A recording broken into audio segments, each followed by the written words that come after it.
Bonjour tout le monde, bienvenue. Ok, vous m'entendez apparemment, c'est super. Bonjour à tous. Alors voilà ce qu'on va plus ou moins réaliser ensemble ce matin. En tout cas, la maison sur pilotis, ça va être celui où on va travailler le plus. Mais je vais vous montrer également comment décliner voilà une maison avec plutôt un sous-sol. Et puis également euh, ici, voilà, sur la deuxième page, voilà, vous avez des exemples de projets qui ont été réalisés dans Cedreo, plus ou moins complexes, différents, voilà, sur des formats différents. Donc voilà ce qu'on va faire ensemble ce matin.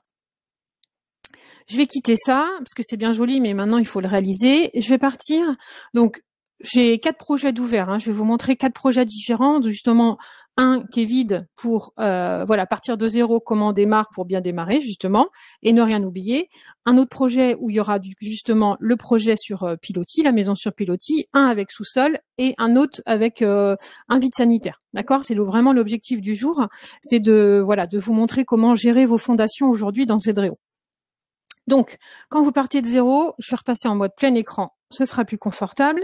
Quand vous partez de zéro, page vide, vous arrivez donc par défaut sur le niveau terrain, dans lequel on va vraiment à l'étape tracée pouvoir gérer notre terrain naturel. Donc soit vous avez l'habitude, ça depuis longtemps, vous importez un format PDF, JPEG ou PNG, ça je vais pas vous montrer ça aujourd'hui, mais depuis peu, vous pouvez aussi importer, enfin depuis quelques semaines maintenant, vous pouvez également importer des fichiers DWG, d'accord? Si jamais il y en a qui l'ont jamais fait, je vous remontre.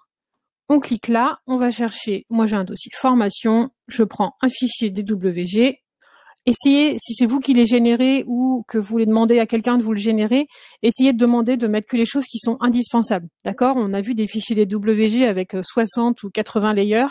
C'est déjà beaucoup plus long à importer et puis il y a souvent beaucoup d'infos qui ne vont absolument pas vous servir. Donc essayez de demander des fichiers light où il n'y a pas forcément tout le village qui est en plus des terrains que vous proposez, qui n'est pas tout le village à côté, que ça vous fasse un fichier on a vu ça l'autre jour, il y avait tout un village ici, là, et du coup, on trouvait pas les bonnes infos parce qu'en fait, c'était complètement excentré.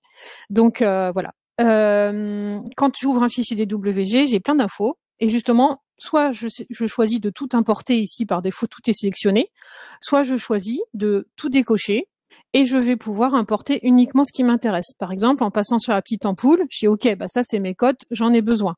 Ça, c'est mes limites, j'en ai besoin. Donc dans ces cas-là, je coche en face ce dont j'ai besoin. D'accord?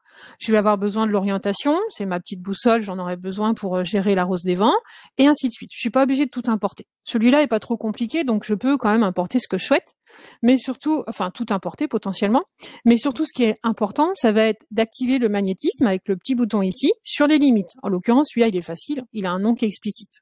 Vous avez également des couleurs, hein, qui en sont en général, vous voyez, si je recoche tout, vous avez des couleurs. Alors c'est pas toujours facile, mais on a essayé de détecter au maximum les éléments du plan sont rematérialisés ici avec les petites couleurs. D'accord? Moi, ce qui m'intéresse surtout ici, ça va être, pour être précise sur le dessin de ma parcelle, ça va être d'activer le magnétisme sur mes limites. Donc mes limites, c'est bien ça. Je clique sur la petite ampoule, il me précise que c'est ça. Et je dis OK, je veux activer le magnétisme dessus. N'activez pas le magnétisme partout, ça va vous faire un pataquès pas possible et ce sera pas du tout pratique. Hein, juste sur des limites, ça suffit largement. Et ensuite, on vous a laissé la main, vous choisissez l'unité du DWG. C'est souvent des mètres, hein, pour l'instant, on a vu quasiment que des mètres, mais des fois, ils sont en centimètres. Donc voilà, vous avez la main, en tout cas, il faut le renseigner pour que ce soit à l'échelle. Je clique sur valider. Il apparaît ici. Je peux repasser en plein écran. Et nous, ce qu'on va vraiment vous conseiller, avant de faire quoi que ce soit, de dessiner quoi que ce soit, la parcelle ou autre, ça va vraiment être d'utiliser le bouton ici, en fonction des tailles des écrans, peut-être qu'ils seront un petit peu en bas. Moi, j'ai la chance d'avoir un grand écran, mais faites attention, c'est souvent un peu caché en bas de votre écran à droite. Mais vraiment, faites pivoter d'abord votre calque. Remettez-vous d'équerre avec le plan, le quadrillage de Cedreo, si vous voulez. Déjà, ce sera beaucoup plus pratique pour travailler. Ça va vous éviter un torticolis à la fin de la journée. Et puis en plus, vous serez beaucoup plus confortable et vous pourrez dessiner les murs à 90 degrés beaucoup plus facilement que d'essayer de dessiner de biais en suivant les contours de la parcelle, par exemple. Et là, vous êtes à peu près sûr d'avoir des angles qui ne seront pas à 90 degrés. Alors, je vois juste, pouvez-vous agrandir l'écran? Christophe, il faudrait que vous fassiez refresh en haut à gauche ou F5, puisque normalement, l'écran, moi, il est au max. Donc, si vous voyez pas bien l'écran, c'est qu'il faut rafraîchir. Et donc voilà, j'essaye de me positionner mon calque pour qu'il soit aligné avec le quadrillage. OK. Alors, et là, je me dis, bon, bah là, je suis bien, je suis à peu près bien alignée. Je n'ai pas besoin d'être hyper précise, hein. C'est juste que, voilà, ce sera plus confortable. Et pensez également que c'est ce que vous allez sortir de Cedréo à la fin de votre projet depuis l'étape dossier. Si vous sortez un plan qui est tout de biais, ce sera pas pratique pour vos clients non plus à lire et à travailler. Et puis, sur le format A3, ça va pas être joli non plus. OK? Donc, je me repositionne comme ça. Je peux également jouer avec les flèches ici, mais par défaut, il se met au centre de la page. Donc, normalement, il n'y a pas besoin. Et une fois que j'ai fait ça, dans un sens ou dans l'autre, mais voilà, je me remets d'équerre, je peux du coup dessiner ma parcelle. Et là, du coup, je vais être beaucoup plus précise qu'avec un calque au format image ou PDF, puisque du coup, comme j'ai bien activé le magnétisme, vous voyez, il vient chercher dans les angles automatiquement. Hop, il est attiré par les angles de ma parcelle si je décide de dessiner cette parcelle-là, hein. Je pourrais prendre n'importe laquelle, mais voilà. Et là, même là, on voit bien, il y a un petit point supplémentaire, il le chope tout seul, et double-clic pour fermer ma parcelle, où je reviens au point de départ. Et là, du coup, bah, je suis précise. J'aurais pas besoin de réajuster mes cotes comme vous devez le faire en général avec un PDF, de cliquer sur la cote et de réajuster. J'ai directement les bonnes cotes de la parcelle. OK? Et bah, je vous le remontre si jamais il y en a qui ne l'ont pas encore vu. Quand vous avez fait ça, vous pouvez également, en cliquant, alors je peux aussi à tout moment, pour y voir un peu plus clair, hein, en cliquant dans l'affichage, je peux juste masquer mon calque pour y voir plus clair. OK, j'ai bien ma parcelle, j'ai 367 mètres carrés. On est vraiment hyper précis, puisqu'on a été à 368. OK? Donc si je masque mon calque, alors souvent j'en ai besoin parce que je vois les contraintes du PLU, elles sont sur mon DWG, mais je vais pouvoir par exemple ici, en cliquant sur le contour de la parcelle et uniquement ici, indiquer les contraintes de, ok, là j'ai pas le droit de construire, d'implanter la maison à plus de 4 mètres de la rue, si la rue est ici, et puis peut-être qu'au fond, j'ai pas le droit d'être à moins de 5 mètres, voilà. Donc là c'est des centimètres, donc vous allez rajouter vos lignes de recul. Et cette zone-là va définir la zone d'implantation possible, et on pourra bien entendu bouger le bâtiment sur toute cette zone-là, et on aura un magnétisme voilà, sur cette zone-là. Je vais quand même vous tracer juste 4 murs pour vous montrer comment fonctionne après le déplacement. C'est pas grave, je fais n'importe quoi, mais c'est juste pour vous montrer que ici, donc, je retourne dans le terrain, implantation, et vous voyez, je pourrais effectivement venir caler mon bâtiment selon les lignes de recul. Voilà, il y a un magnétisme qui vient le caler automatiquement, qui me propose de le caler. Je peux évidemment faire pivoter, hein, si ma maison c'est plus à même qu'elle se mette dans l'autre sens, je peux faire pivoter, mais voilà. Si j'ai des débords de toit également, il viendra me proposer le magnétisme avec ou sans débord de toit. Si je pousse un peu, il me dit ok, c'est la maçonnerie que je cale, mais sinon il me proposera également de me caler avec le débord de toit. Ok? Et c'est aussi à cet endroit-là, puisque là on est vraiment dans la gestion du terrain naturel, dans l'étape tracée, c'est également et uniquement à ce niveau-là, niveau terrain, que je peux caler ma rose des vents, ici. Donc je vais aller sur la boussole qui était présente sur le DWG, je vais la faire pivoter, voilà. J'essaie de me caler toujours, hein. Si je travaille de près, je suis plus précis, c'est toujours pareil. Je me mets comme ça, ok, je sais qu'elle est bien calée. À quoi ça sert? C'est que quand je vais commencer à dessiner la maison et poser des ouvertures, eh bien ici en bas à gauche, quand je clique sur tableau de surface, j'aurai la répartition des surfaces vitrées selon l'orientation de la maison. Enfin, l'orientation du terrain et l'orientation de la maison. Les deux comptent. OK? Par contre, ce qu'on vous conseille également, c'est de ne pas laisser cette boussole. Des fois, l'information, voilà, la rose des vents, elle est un peu excentrée, c'est le cas ici. C'est de bien remettre votre boussole sur votre terrain, parce que sinon, quand vous allez vouloir sortir le document PDF de présentation au client, la boussole excentrée va faire en sorte, voilà, votre terrain va être tout petit à cause de la boussole qui sera tout excentrée. Donc, essayez de bien la mettre sur le terrain ou à côté, quoi. Ici, on peut également changer la taille le diamètre de la rose des vents, mais normalement, elle est déjà bien réglée, elle est d'une taille correcte. Au niveau rez-de-chaussée, je pourrais réajuster ma rose des vents, je peux la déplacer, vous voyez, la remettre sur mon terrain là où je souhaite, mais par contre, je ne peux pas l'orienter. Il n'y a que au niveau du terrain que je peux réajuster ma rose des vents, puisque pour nous, c'est vraiment lié au terrain. Voilà. Une fois que j'ai fait ça, si sur mon DWG ou mon PDF ou voilà ce qui vous a servi à dessiner le tracé du terrain naturel, enfin de la parcelle, vous avez des informations, des points d'élévation ou des lignes d'élévation, vous allez pouvoir les dessiner. D'accord? Ça, je vais passer sur l'autre projet que j'avais préparé, puisque ça va être plus concret, on va faire un projet propre plutôt que celui-là qui est quand même un petit peu vide. Voilà, je voulais juste repartir de zéro pour bien vous remontrer les étapes dans la gestion du terrain naturel. Je quitte celui-là et je vais sur celui-ci. Alors là, je vais dessiner une parcelle à main levée. On est large, on a 1000 mètres carrés. C'est confortable. Mais on est à la campagne, donc on a un grand terrain et on a plein de verdure. D'accord? Donc ce projet-là, c'est le projet que j'ai préparé pour vous montrer comment gérer des fondations sur pilotis. Les pilotis, vous les voyez pas, mais en fait, ils sont en dessous de la maison, ils sont tous là pour l'instant. Je vais vous montrer comment on les dessine. Donc là, pour l'instant, en général, dans Cedréo, tant que vous n'avez pas rentré des points ou des lignes d'élévation, vous avez un terrain plat, ce que vous connaissez par cœur. Dans tracé et dans toujours terrain naturel, donc je vous parlais des points et des lignes d'élévation. Si sur le fichier DWG, vous avez points d'élévation, vous allez pouvoir ici rentrer d'abord l'altimétrie et positionner vos points un petit peu partout où vous le souhaitez. Si vous avez des points d'élévation communs, quel est ce petit truc qui se balade là? Bon, c'est pas grave, on verra s'il nous dérange. On ira le chercher tout à l'heure s'il nous dérange. Si vous avez voilà, plusieurs points d'élévation avec la même élévation à faire, n'oubliez pas d'activer ce petit bouton pour positionner la même élévation un peu à plusieurs endroits dans le projet. D'accord? Ce qui va quand même plus vite et ce qui permet de faire des choses plus propres, plus naturelles, c'est quand vous avez des lignes d'élévation, c'est quand même plus joli.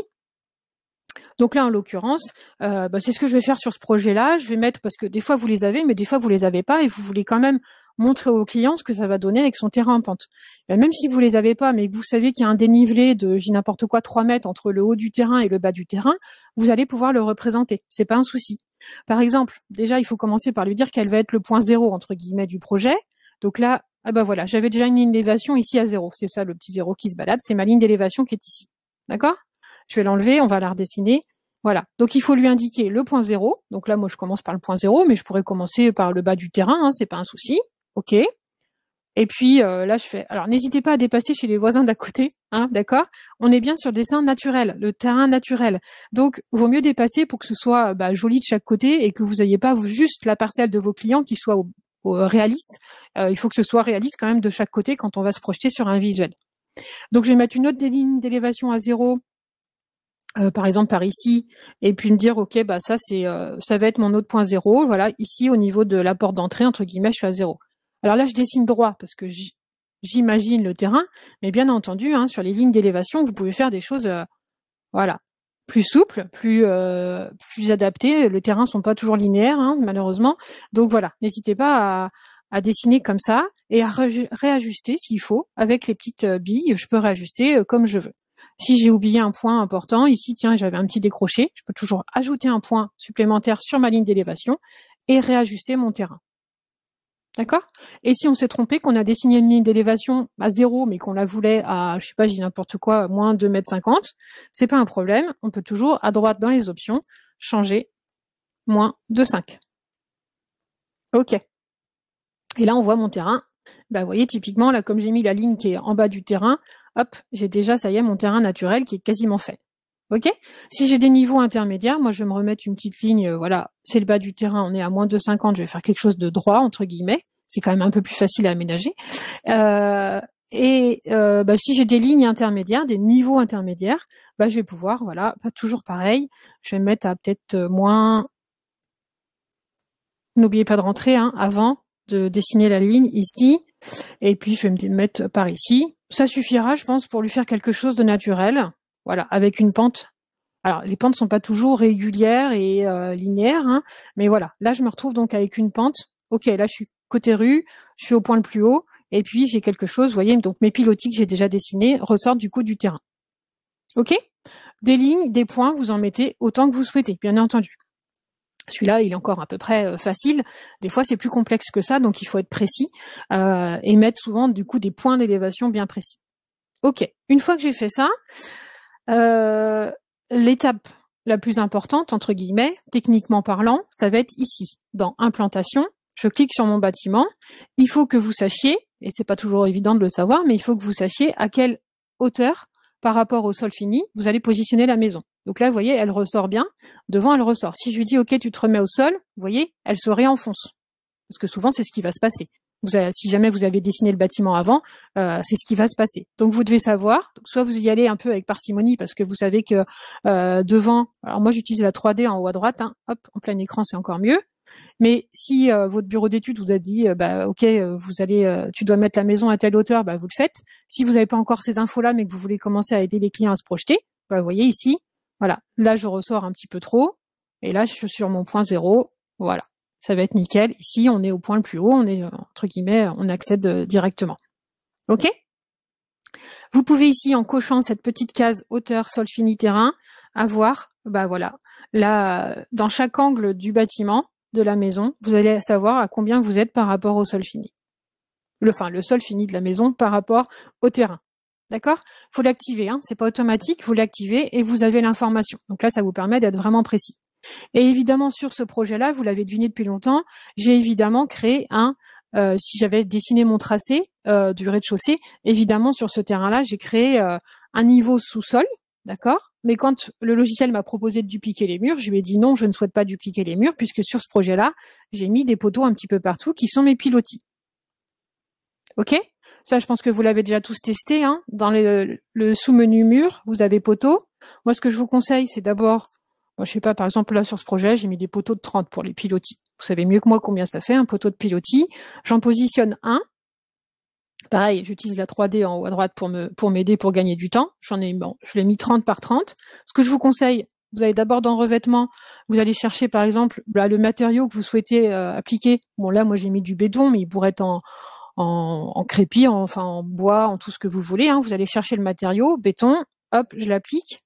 Et ensuite, dans l'étape tracée, je reviens ici, mon poteau. Je vais pouvoir, avec ce petit bouton-là, le copier et le positionner. En plus, vous voyez, quand j'en positionne un, j'ai bien les distances qui apparaissent. Ok ? Et tout ce que je vois en violet, en filigrane, ce sont les murs de mon rez-de-chaussée. Donc, je peux positionner mes poteaux en m'aidant. Voilà, je vois la maçonnerie du rez-de-chaussée. Et donc, du coup, je peux positionner mes poteaux là où il faut pour soutenir tout ça. S'il en manque, j'en rajoute. Et je vois donc à combien de distance je me mets entre chaque poteau et ainsi de suite. Ok ? Et comme ça, vous allez aller vite à dessiner tous les pilotis, puisque c'est un projet sur pilotis. Ensuite, une fois qu'on a fait ça, donc on a donc notre terrain naturel qui s'est dessiné avec une pente plus ou moins régulière. Maintenant, il va falloir gérer le terrain fini. Pour le terrain fini, ça va être à l'étape extérieure. Je vérifie quand même que j'ai rien oublié de vous dire.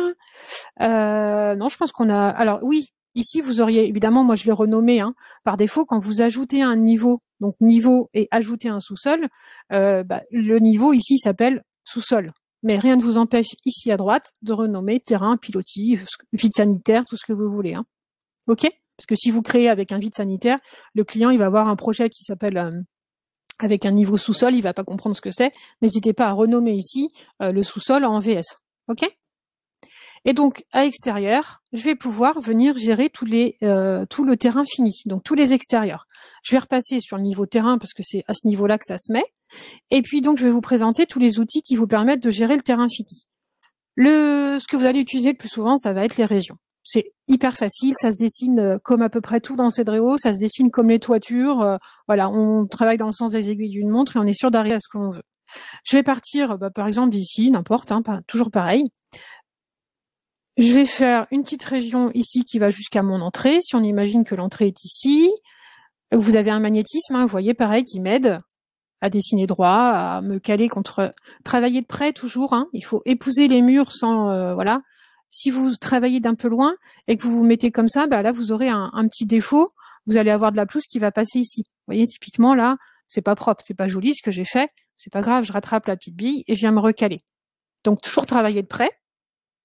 Cette région-là, j'ai plusieurs possibilités. Toujours pareil, dans Cedreo, vous regardez à droite ce qui se passe. Quand vous dessinez quelque chose, vous regardez à droite. Soit je peux lui dire, tu suis le terrain. Mais là, en l'occurrence, mon terrain, il est plat devant, puisque c'est le niveau 0. Entre ici et ici, je suis au niveau 0. Soit je veux que tu sois à plat, soit je veux que tu sois par point. D'accord ? Bon, là, je vais pas la faire par point. Je vais vous montrer après une autre par point. Vous voyez par contre la différence. Quand je suis à plat, j'ai mes cotes, mais j'ai pas de pourcentage de pente. Dès que je lui dis que je veux gérer la zone par point, enfin la région parking par point, j'ai mes pourcentages de pente qui apparaissent. Bon, là, en l'occurrence, on est sur la partie plate. Donc, je suis à 0%. OK ? Par contre, sur cette région parking, je peux quand même lui dire, OK, je voudrais bien des bordures. Donc, je peux lui mettre, alors je pourrais lui mettre des bords arrondis, en l'occurrence, ça va pas être joli, donc je vais pas le faire, mais vous avez la possibilité de mettre des bords arrondis. Je vais remettre des bords rectilignes. Je peux, ici, dans la petit onglet qui s'appelle bordure, je peux rajouter des bordures. OK. Et si j'en veux pas partout, parce que j'en ai pas besoin partout, parce qu'en plus ça rajoute du budget, et ben je peux cliquer sur les différentes sections. On a appelé ça des sections. Vous voyez ici, je clique ici et je peux décocher la bordure juste sur les sections où j'en aurais pas. Hop. Et toujours pareil, il faut travailler de près pour bien réussir à attraper la section qui nous intéresse. Les bordures, je peux également ici choisir l'épaisseur et la hauteur. Par défaut, nous, on a mis du bitume ici, sur cette région qui s'appelle parking, puisque normalement, un parking, c'est plutôt en bitume. Mais soit ici, dans la palette, je peux aller chercher, je peux changer l'aspect des bordures et changer le sol. Hop, je vais mettre un truc, bon, ça va coûter super cher jusqu'à la route, mais voilà, je peux changer le sol. Ou sinon, je peux également changer l'aspect des bordures, ou je pourrais venir appliquer n'importe quel revêtement de l'étape revêtement. Hein. Vous avez le choix. C'est pas parce qu'on lui a mis du bitume par défaut que vous êtes obligé de rester en bitume. Hein. Vous voulez un petit truc comme ça, voilà, c'est drainant, c'est parfait. OK? Donc, il n'y a pas d'ordre absolu, vous commencez dans le sens que vous voulez. Il va falloir effectivement, donc là, dessiner de quoi rejoindre la route quand même. Et puis, donc ça, ce sont les régions. D'accord? Il y en a 4 possibles. Celle-ci, en fait, c'est de la végétation. Elle va juste par défaut avoir un revêtement de terre par défaut, mais sinon, elle fonctionne de la même façon. Et la cour, elle va avoir également un autre revêtement par défaut, mais elle fonctionne de la même façon. D'accord? Donc, je ne vais pas toutes vous les montrer, vous les testerez. L'autre outil, qui s'appelle Aller, il réagit un petit peu différemment, il se travaille un petit peu différemment. Je vais en dessiner une ici, par exemple, je voudrais faire une allée. Je pars d'ici. Je vais me faire une petite allée, un peu... Je ne sais plus comment est mon terrain, mais c'est pas grave. On va la réajuster, c'est un bon exercice. Je vais me faire une petite allée qui va jusqu'à peu près ici. OK. L'allée, vous voyez, elle réagit différemment. Elle est pleine de petits points comme ça, et je n'ai pas, comme sur les régions où tout ce que vous avez l'habitude de travailler dans Cedréo, c'est pas ici qu'il faut que je les attrape. Mais par contre, c'est bien les petits points. Et surtout, l'intérêt de cet outil allée, c'est que vous voyez ici, si je mets bord arrondi, je crée une allée qui est quand même beaucoup plus sympa, beaucoup plus naturelle que quelque chose de rectiligne. D'accord? Donc là, toujours pareil, avec la 3D, je me dis, OK, je suis pas bien en bas de mon escalier, c'est pas grave, je réajuste. Hop, ça y est, je suis en bas d'escalier. Et puis, voilà, sur chacun des points, je vais pouvoir réajuster mon allée comme je le souhaite et faire un petit truc un peu sympa. Voilà. Hop, là, je suis dans l'arbre. Je dis, OK, ça va pas. Je peux me rapprocher. Et là, je peux passer à côté de mon arbre. Voilà. OK? Cette allée-là également, je peux lui rajouter des bordures. OK. Je choisis la hauteur, l'épaisseur. Je pourrais modifier. Hein. Donc, l'allée, par défaut, on lui a mis un petit gravillon. Mais vous pouvez, bien entendu, si vous préférez une allée en pavé, vous mettez du pavé. OK? Celle-ci, en l'occurrence, vous voyez, si quand je reclique dessus, pareil, je lui ai dit de suivre le terrain. Comme ça, là, elle épouse vraiment, elle suit la pente de mon terrain naturel. Mais sur chacune des régions et sur chacune des allées, l'intérêt, c'est que, vous voyez, par exemple, je vais vous montrer, parce que ça, c'est entre guillemets, j'ai envie de dire presque le plus important. Non, je vais vous le montrer sur le projet d'après. Ça va être plus pertinent. Parce que là, en l'occurrence, il fait le job. Donc, je vais pas m'embêter à modifier des choses quand ça fait bien le job.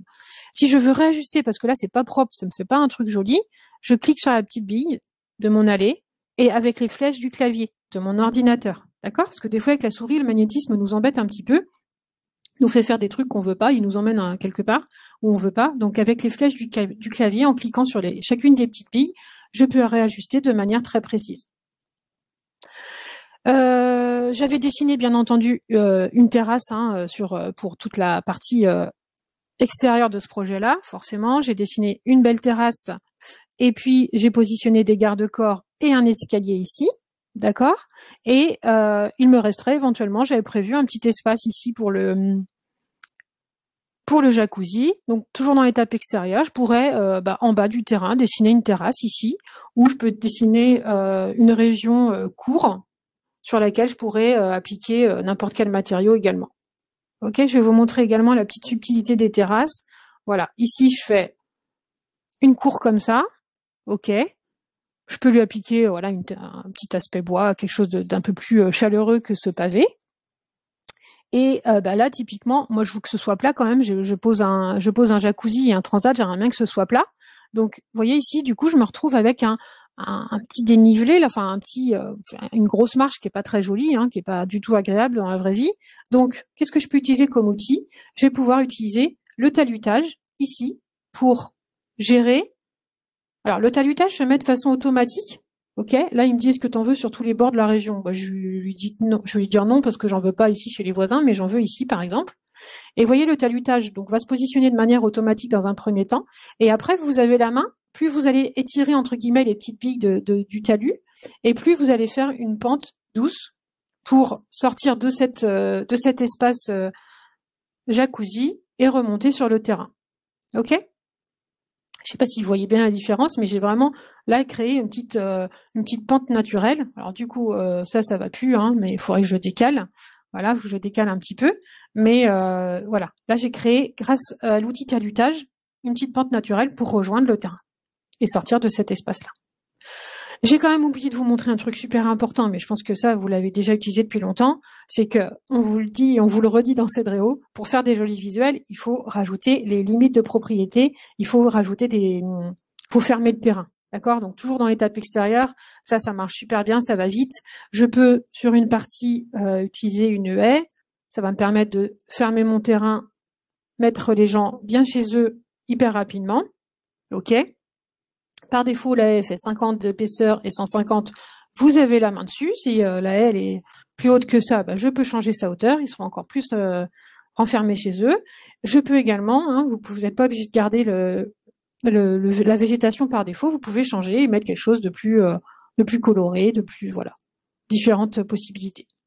Ça déjà, on va beaucoup plus vite qu'avant. Et puis surtout, vous avez l'outil muret que vous connaissez sans doute, qui va me permettre de, par exemple, ici, de faire un petit muret. Celui-là, je peux lui appliquer, hop, je repasse ici. Je peux lui appliquer n'importe quel matériau de mon choix, depuis l'étape revêtement ou depuis ici, mais il y en a déjà pas mal, mais sinon je peux lui appliquer n'importe quel matériau. Voilà, il réagit direct, hein, ça change directement. Et puis j'ai également la main, forcément épaisseur et hauteur, normal. Si je me suis trompée, je peux toujours, là aussi, rajouter un point et réajuster la forme de mon muret si c'est pas totalement linéaire, hein, ou le resupprimer si j'en ai plus besoin. Et le dernier outil qui est clôture, qui est très sympa et qui vous permet de faire des limites de propriété naturelles, propres, bien finies. Voilà. Donc là, du coup, je dessine une clôture. Par défaut, vous aurez toujours du grillage comme ça. Voilà, c'est souvent quelque chose que vous êtes obligé de des fois livrer au minimum avec cette clôture. Et sauf que en cliquant dessus, vous allez pouvoir aller chercher soit du grillage, par exemple, avec un petit soubassement. Là, il y a toujours un tout petit temps pour le faire apparaître ici, hein, c'est normal, parce que du coup, il va chercher. Donc, avec soubassement, des panneaux pleins, vous allez avoir plein de choix ici. Et sinon, vous pouvez aller chercher des choses très jolies aussi, comme ça, qui vont bien fermer. Bon, là, si on est côté rue, on ne peut peut-être pas s'enfermer autant comme ça. Et surtout pour faire des visuels, si je veux faire un visuel et que je mets une clôture aussi haute que ça, bah, je vois plus rien, donc c'est pas forcément très pratique. Donc moi, je vous conseille plutôt ici, je reclique dessus. Dans les baraudages, vous allez avoir des choses plus faciles qui vont moins obstruer, entre guillemets, qui permettent de bien fermer, ça fait propre, mais qui vont moins obstruer. Et du coup, bah, je vais pouvoir faire un visuel.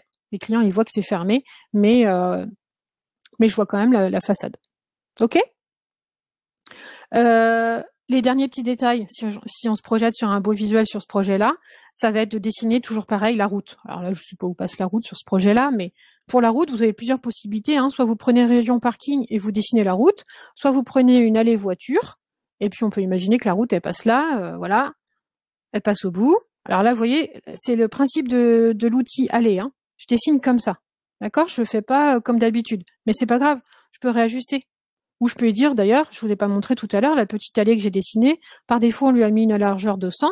Si vous trouvez que 100, c'est pas assez pour une allée, bah vous la réajustez, hein, vous l'agrandissez un petit peu. Et ben c'est pareil pour la route. Enfin, la route, celle qui s'appelle allée voiture. Si vous trouvez que 3,50 m, c'est pas assez, bah vous lui mettez 4,50 m. Voilà, j'ai une route qui fait 4,50 m. Et avec, voilà, les petites billes, toujours pareil, je vais réajuster. Je sais pas pourquoi j'ai fait celle-là, du coup elle n'est pas nécessaire, mais voilà, je vais pouvoir me réajuster au plus près. Voilà. J'essaye de pas laisser de la pelouse qui va passer, parce que ça va pas faire joli sur mon visuel. Et là, du coup, si je me projette sur un visuel, bah, je vais avoir, voilà, la route au premier plan.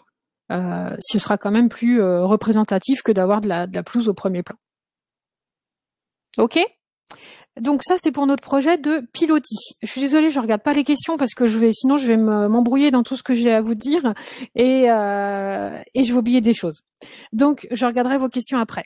Et du coup, voilà, c'est des petits visuels que je vous ai montrés au début. Hein. On retrouve donc la maison sur pilotis. On essaye de se mettre là, alors, soit au niveau de terrain, soit au niveau rez-de-chaussée. On peut se positionner par ici et on va pouvoir faire un joli visuel, plutôt de ce côté-là d'ailleurs. Hein. C'est plutôt de ce côté-là que les gens vont profiter de leur terrain. Ensuite, je vais réduire celui-là et je vais ouvrir. Alors, je vais aller plus vite. Hein, je vais pas vous faire tous les projets en entier, d'accord? Mais c'est pour vous montrer les différents outils. Sur ce projet-là, on a donc un sous-sol. En l'occurrence, c'est un sous-sol complet, que je dise pas de bêtises, oui, mais ça pourrait être un sous-sol semi-complet. Hein, ça marche exactement de la même façon. Ce projet-là, donc tout un autre style. Eh bien, on a utilisé également ici dans l'étape extérieure. Je repasse. Donc, on a évidemment créé un niveau supplémentaire en dessous de la maison qui s'appelle sous-sol. Et en l'occurrence, voilà, on peut l'appeler, on peut le renommer lui aussi, hein, dans tracé, pardon. Évidemment, je peux ici, je sais pas pourquoi il s'appelle sous-sol 1. Je peux l'appeler sous-sol, ça suffit. OK? Et par défaut, ce sous-sol-là fait 2,50 m. On est sur un vrai sous-sol complet. OK? Et à l'étape extérieure, pour gérer les différentes parties, eh bien, on a ici une région parking qui, elle, est en pente. Vous voyez, on a bien des pourcentages de pente qui apparaissent. Pourquoi? C'est parce que ici, si je clique dessus, je l'ai bien réglé par point dans les paramètres. Vous voyez, si je la remets à plat, eh bien, qu'est-ce qui se passe? Bah, ici, ça ne rejoint plus ma maison, elle flotte. D'accord? Donc, j'ai vraiment un terrain en pente et j'ai besoin d'avoir une allée qui soit légèrement en pente, du coup, et pour aller jusqu'au garage et jusqu'à la porte d'entrée. Donc, je reclique sur la région. Comment on fait ça? Je lui demande de la régler par point. Je travaille toujours de près, bien entendu. Et ici, donc, les points, entre guillemets, les petites billes qui sont du côté de l'habitation, eh bien, ici, soit je sais précisément où je dois, à quelle hauteur je dois me mettre, sinon je décoche élévation automatique et je monte tranquillement. J'utilise encore la 3D ici et je peux aller voir. Alors, attendez, si je me mets au niveau du sol, bah, vous voyez, je suis trop haut. Hein, vous allez voir, de toute façon, à chaque fois, ça va. Bah, là, j'ai ma voiture qui est encastrée dans le parking. Donc, si je me mets au niveau du sol, je suis pas bien. Sous-sol, ah, là, on est pas mal. On est à bonne hauteur. Vous voyez? Ou sinon, précisément, une élévation très précise ici, ou en joint avec les petites flèches. Par contre, je pense que là, voilà, typiquement, c'est ça. Du coup, là, il m'a bien remis au bon niveau côté maison, mais côté rue, je suis pas bien.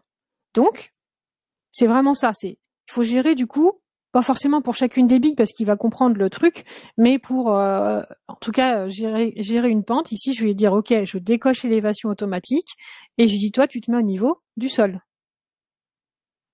Et ici, je décoche et au niveau du sol. Et là, j'ai encore un petit micro-truc ici pas joli. Eh bien, je clique sur la petite bille qui est là. Élévation automatique, je décoche et j'augmente à ma guise. Du coup, j'y vais tranquillement avec les petites flèches et je vais venir me caler juste sur le seuil du garage. OK? Ici, on a une allée piéton, enfin une allée piéton qui est réglée par points. Pourquoi? C'est parce qu'ici, j'avais besoin, pardon, vous voyez, de faire en sorte qu'elle arrive pile poil au niveau de mon accès pour la porte d'entrée. Donc, bah ici, j'ai des altimétries différentes, ici par point. Vous voyez, je suis à 706 précisément, et j'ai mon pourcentage de pente dans mon allée qui apparaissent. J'ai évidemment des bordures, j'ai mes limites de propriété, et ainsi de suite. D'accord? J'ai à l'arrière une terrasse, et avec une jupe. Tiens, il faut que je vous montre la terrasse avec la jupe, c'est un petit outil que je vous ai pas encore montré. Et j'ai, je crois, je sais plus ce que j'ai à l'arrière. Voilà, j'ai une petite terrasse comme ça, avec une jupe. À quoi ça sert la jupe en fait?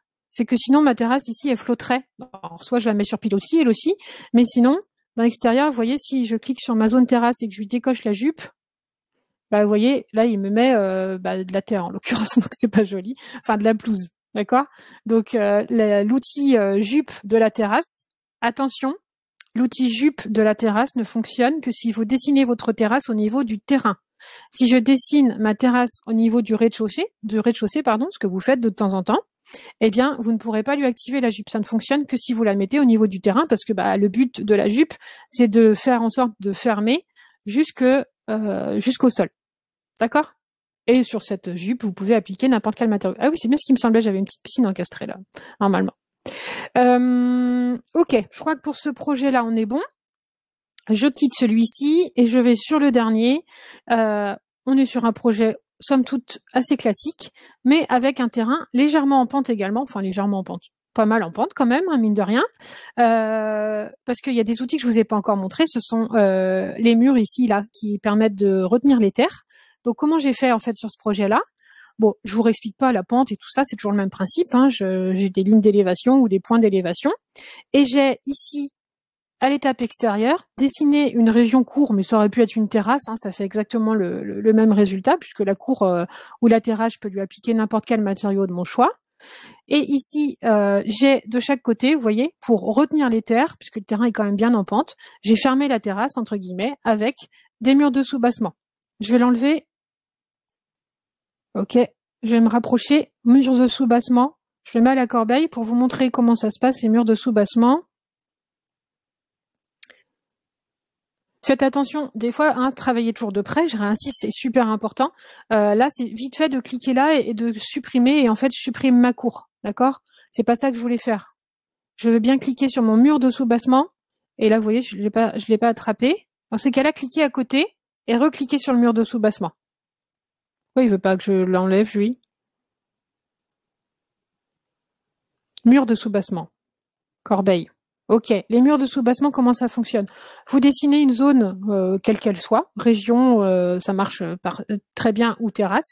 Et ici, mur de... Non, d'ailleurs, ça marche pas sur la terrasse, je vous dis des bêtises. Hein. Je vous dis, en le disant, je me rends compte que je vous dis une bêtise. Les murs de soubassement ne s'accrochent pas à une terrasse, ils vont s'accrocher à une région. Vous voyez? Vous pouvez pas commencer par des murs de soubassement sur votre projet. Vous dire, bah tiens, ici, je sais que j'aurai un mur de soubassement ou une restanque ou des choses comme ça. Vous pouvez pas commencer par ça. Il faut d'abord dessiner une région, quelle qu'elle soit, pour ensuite venir accrocher des murs de soubassement à cette région. Et ici, vous voyez, quand je clique dessus, il est forcément attiré par les côtés. Je peux pas le dessiner où je veux sur mon projet. Donc, il vient s'accrocher. Je peux lui dire si je veux qu'il suive le terrain ou si je veux qu'il soit horizontal. Voilà, donc dans ces cas-là, il se met à l'horizontale. Bon, ça ferme un peu trop. Et voilà, un autre là et un autre là. Ok, je pourrais évidemment, bien entendu, changer le matériau de ces murs de soubassement. Ils ont une épaisseur, une hauteur, on peut tout modifier. Ok? Et pour réinsister sur la terrasse, pour vous montrer quand même la terrasse, la différence, si je vais me mettre devant là, il y a de la place pour le faire. Extérieur, terrasse. Ok, je vais aller enlever ce petit buisson et je vais vous montrer. Si je me mets au rez-de-chaussée et que alors tous les autres outils, si je clique sur talutage, il va me remettre forcément. Hop, vous voyez, il me remet au niveau terrain. Si je suis sur région, il me remet forcément au niveau terrain, si jamais j'étais sur un autre étage, un autre niveau de la maison. Par contre, la terrasse, c'est le seul outil qu'on vous laisse la possibilité de dessiner quand même au rez-de-chaussée. Et si je dessine, vous voyez, une terrasse ici au rez-de-chaussée, c'est pas probant, mais c'est pour vous montrer. Hein. Vous voyez cette terrasse, donc elle est au rez-de-chaussée, elle flotte, évidemment. Eh bien, je peux pas, ici, même si je clique sur jupe, ça fonctionne pas. Parce que j'ai dessiné au rez-de-chaussée. Si je vais au niveau terrain et que je redessine une terrasse au même endroit, mais au niveau terrain, et que je lui mets une jupe, il m'a renvoyé à l'arrière, c'est pas grave, voilà. Il m'a bien fermé ma terrasse, il a bien mis la jupe sur la terrasse ici. Ok, c'est la petite nuance. Et pour cette région ici qui est devant, qui est parce que j'ai quand même une pente pour accéder jusqu'au garage et voilà, on a quand même une belle pente. Eh bien, on a fait exactement le même principe. Est-ce que j'ai besoin d'un mur de soubassement de chaque côté? Pas forcément. Mais là, vous voyez, si je me projette sur un visuel, ce serait pas très joli parce que j'ai des petits détails à peaufiner, mais c'était fait exprès pour vous montrer. Hein. Ce que vous voyez, ne vous inquiétez pas. Ce que vous voyez ici en vert, là, c'est le contour de la parcelle. Ça n'apparaît pas sur vos visuels 3D. C'est juste pour vous indiquer où est la limite de la parcelle. Par contre, ici, si je lançais un visuel maintenant, j'aurais un gros défaut ici parce que ça va pas être joli. J'ai ma région parking qui est mal calée. Donc, je retourne dans l'extérieur. Je suis bien au niveau du terrain. Et vous voyez ici, cette région, j'ai bien mon pourcentage de pente qui apparaît. On est quand même pas mal costaud. Hein. Et pour peaufiner et faire un beau visuel, il faut que je clique sur les petites billes qui sont côté route. Et je vais baisser un petit peu. Voilà. Pour que cet espace de parking soit bien calé par rapport à la route et que j'ai pas ce défaut qui va se créer. Je n'ai plus que le trait transparent de ma parcelle qui ne se verra pas du tout sur les visuels. Dernière petite astuce que j'ai à vous montrer, et je crois que j'aurai terminé parce que je vois qu'il est quand même 10h43. N'oubliez pas, si je dois mettre la Mercedes qui est coincée dans le garage, c'est pas une Mercedes, pardon, je vais me faire huer, ce n'est pas une... c'est une Mazda, pardon. N'oubliez pas que, bon, là, j'ai pas beaucoup de place, mais si je devais garer la voiture devant, ici, et évidemment, si je la mets comme ça, elle flotte totalement. Vous avez un petit bouton qui fonctionne sur tous les produits. Hein. Ici, je fais activer la rotation avancée, et ici, je vais pouvoir faire pivoter ma voiture pour qu'elle vienne se caler avec la flèche. Violette, je viens la caler, d'accord? Ou je fais tout ça un peu plus doucement ici à droite, avec les petits boutons là, plus et moins. En fait, c'est la même chose, sauf que c'est un peu moins violent que l'axe de rotation ici. D'accord? Où là, c'est plus facile, c'est plus compliqué, entre guillemets, de bien la caler. Ici, je suis plus précise avec les plus et les moins. Ensuite, je la ressors un tout petit peu pour pas qu'elle soit enfoncée. Ok, je la remets. Et là, je pense qu'on est pas mal. Normalement, elle touche le sol. Ok? D'ailleurs, souvent, moi, je l'enfonce plutôt dans le sol. Et comme ça, après, je vois à quel moment les pneus n'ont plus l'air dégonflés. Et je la remets comme ça. Ça marche sur tous les produits, ça. Hein, d'accord? Même quand vous avez des beaux arbustes ou des choses comme ça que vous posez, ou n'importe quel produit, vous le posez et vous activez donc la rotation avancée qui est le bouton, voilà, ce petit bouton-là, pour mettre les choses, du coup, éviter qu'elles soient en lévitation dans les allées en pente. Je crois que du coup, j'ai terminé. Est-ce que j'ai oublié de vous indiquer quelque chose? Je rebalaye rapidement quand même les étapes. On a vu les terrasses, on a vu les murs de soutènement. Ici, effectivement, je pourrais rajouter un petit mur de soutènement. Ou alors, je pourrais également rajouter, si j'enlève mon mur de soutènement, si je fais annuler, je peux rajouter encore ici un petit talutage. Alors, j'ai terminé. N'hésitez pas à nous envoyer des exemples hein, si vous avez d'autres questions ou voilà des choses que vous souhaitez qu'on améliore, des idées d'évolution. Toutes les réflexions de chacun sont bonnes à prendre, donc n'hésitez pas à nous nourrir pour qu'on puisse transmettre ça à l'équipe produit qui priorise déjà les futures évolutions. Allez, à très bientôt. Au revoir.